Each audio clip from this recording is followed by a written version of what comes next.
Well, good damn afternoon, Americans. Jericho Green here with you once again, people. Make sure you get on mygreengear.com. Brand new designs. Remember the British lord with the powdered wig and the microphone. That is available at mygreengear.com. It has been made into merch. Link will be in the description box. Don't you worry about that. So, what the fuck is going on? I'll tell you what's going on. Even though Trump is no longer president, he's still a better president. How is that possible? Now, some might say this isn't even Biden's presidency.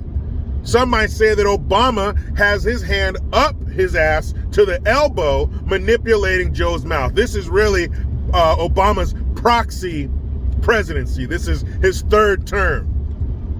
Well, whoever's running shit over there, Trump seems to be having his finger on the pulse of America a little bit better than the sloppy Joe administration. Case in point, he arrived in East Palestine, Ohio today. Now, as you well know, while Trump is arriving in Ohio, Biden was leaving Poland. I know, Poland is nowhere near Ohio, but he just drifted off course like that Chinese spy balloon, right? He just drifted off course. So not only is Biden coming back from Poland while Trump is landing in Ohio, but it was raining in Ohio and Trump walked down the steps from Trump Force One in the rain, did not stumble, did not slip even once. Biden going up the stairs, leaving Poland, boarding Air Force One. The weather is dry as a bone, and he falls up the steps. But no, Jericho, that's old. He fell up the steps like 2 years ago. No, guys, this is new. He fell up the steps again. So Trump's arriving in East Palestine with tens of thousands of pounds of supplies and other goods. Pallets of it.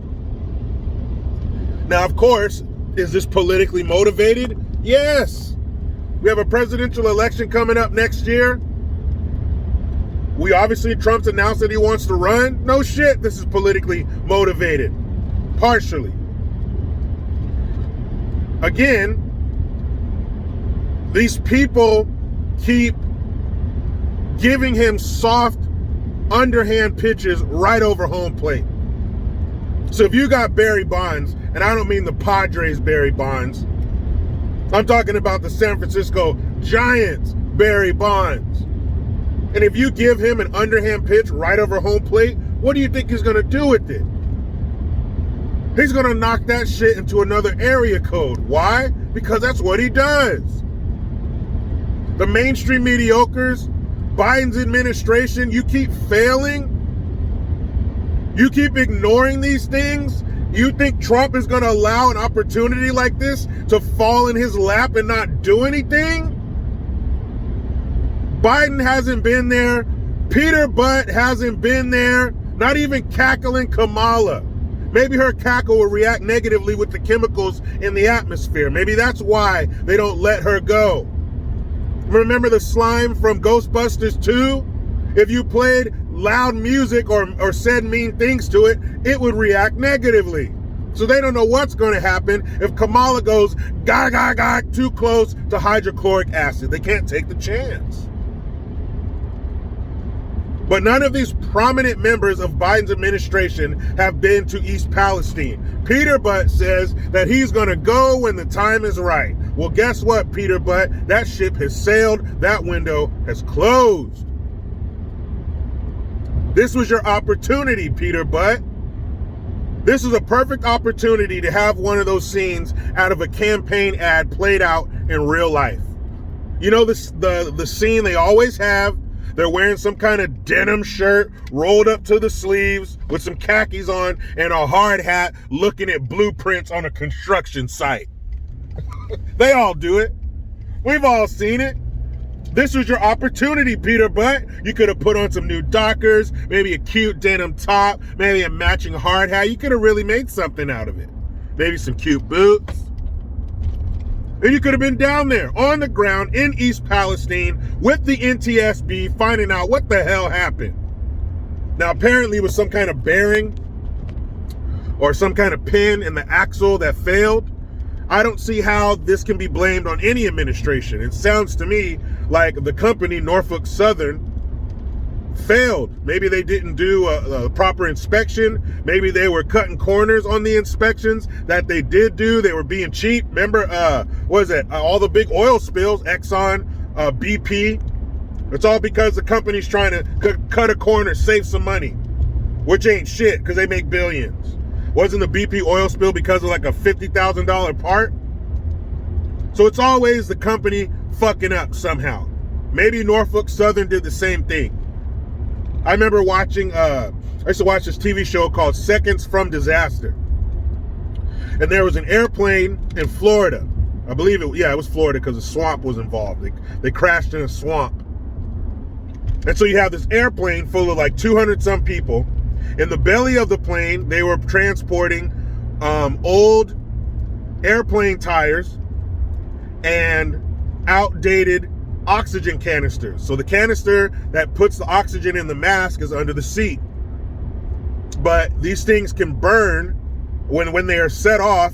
They can reach temperatures of like over 1,000 degrees. So they're inside of a protective case under your seat so it doesn't get hot and burn the plane.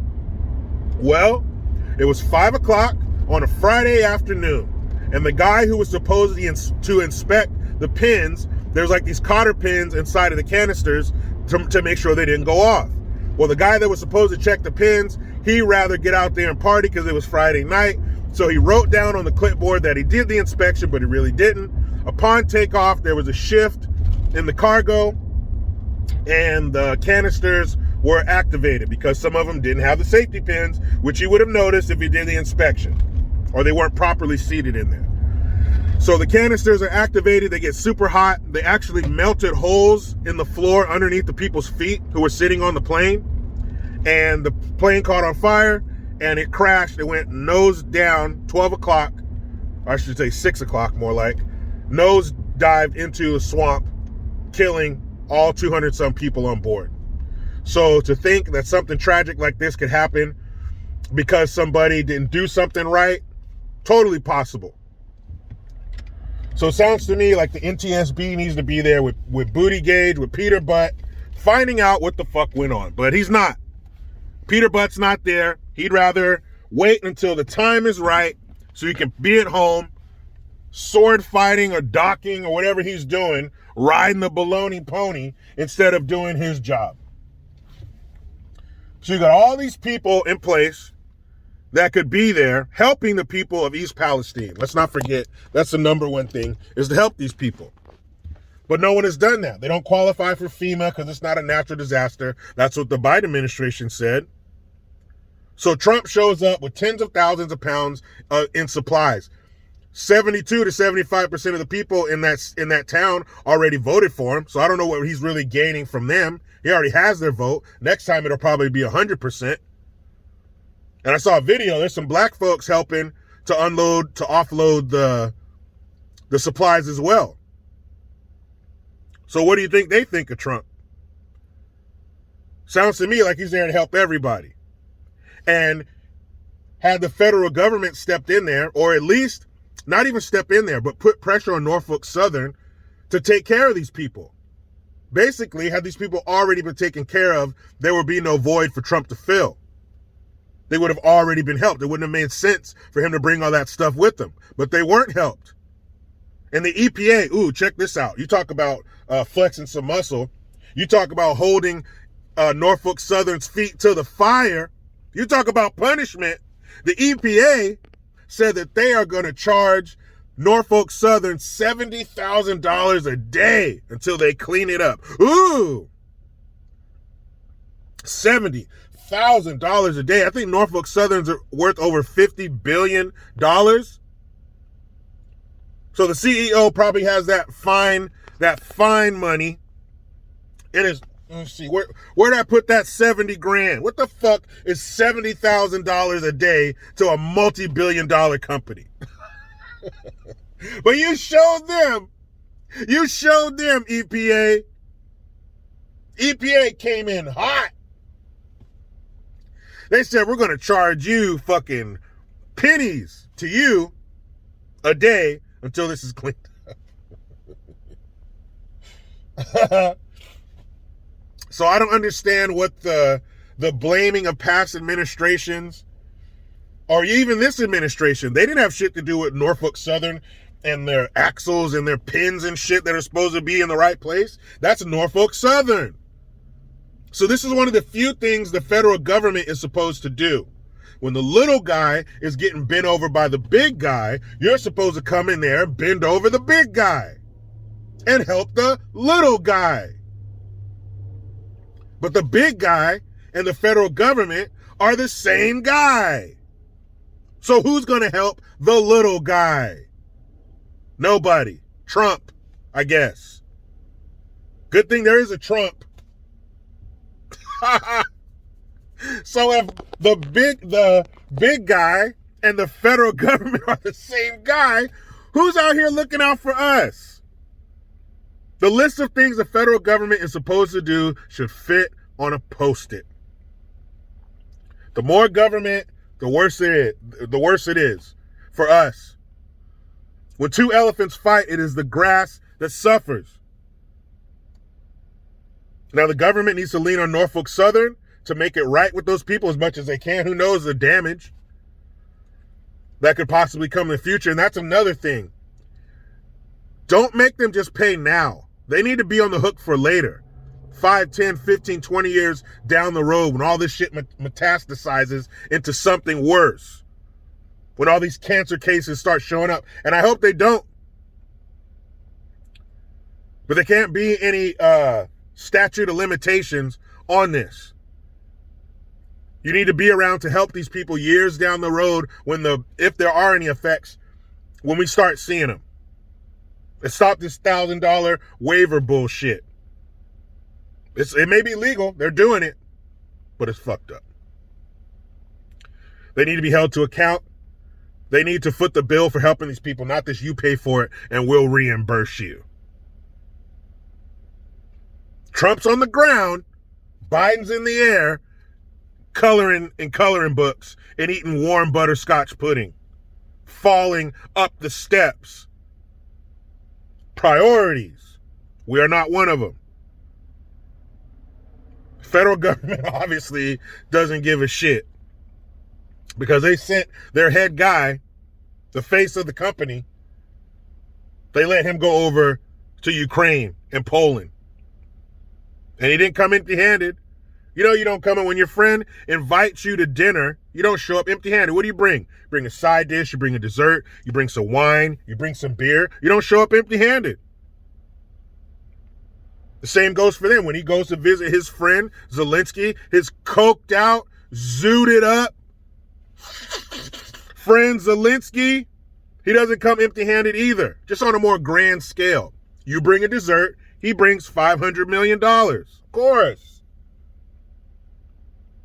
Of course, he brought a promise that we are giving you another $500 million. If you go to my Instagram page, @JGTalk, I put a clip up there under my stories.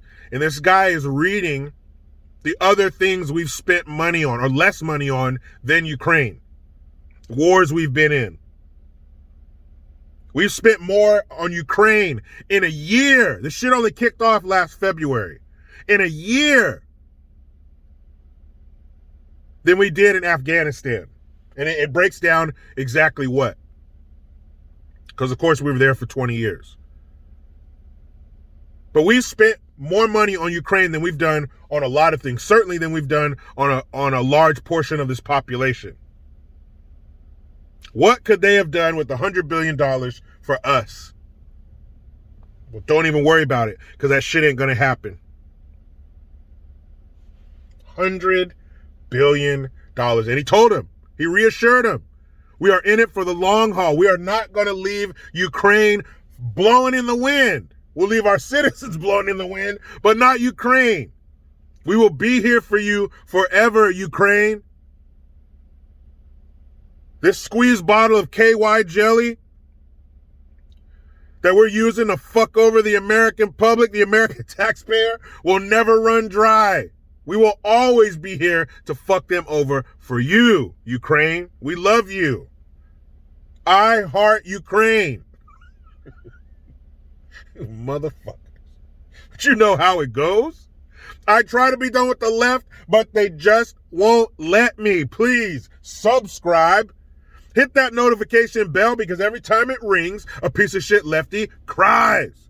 Utilize the Linktree link. Get your ass over to JerichoGreen.net and mygreengear.com. I am Jericho Green. Man, I'm out.